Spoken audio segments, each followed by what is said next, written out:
हाय viewers, मेरा 138 या cheque bouncing का इसके पहले वीडियो हो चुका है।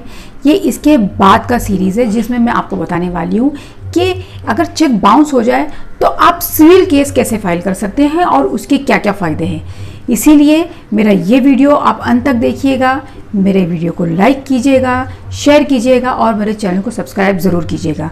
तो मैंने सबसे पहला पार्ट जो मेरा इंट्रोडक्शन पार्ट था उसमें मैंने आपको बताया था कि सिविल सूट अगर आप फाइल करते हैं तो सिविल सूट भी दो तरीके का होता है। एक, या तो आप नॉर्मल रिकवरी सूट फाइल कीजिए, दो, या तो आप समरी सूट फाइल कीजिए।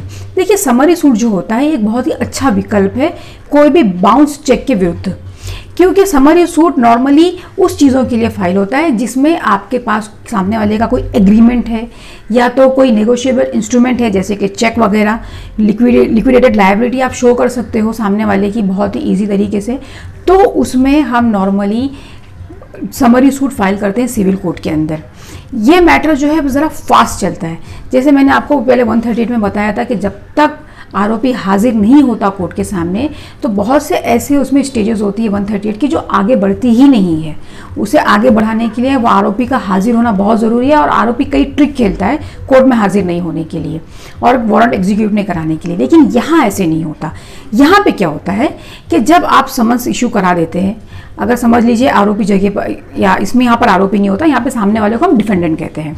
तो जब आपने सूट फाइल कर दिया, सामने वाला जिसने आपको चेक दिया था उसे आपने डिफेंडेंट बना दिया और वो उसके ऊपर आपने समन सर्विस कर दिया। समन सर्विस हो ही नहीं पा रही है, समझ लीजिए कि वो जगह पर नहीं है। तो समन सर्विस करने के बहुत से अलग अलग तरीके हैं सिविल प्रोसीजर कोड के अंदर, जिसके तहत आपकी समन जो है वो सर्विस हो जाती है।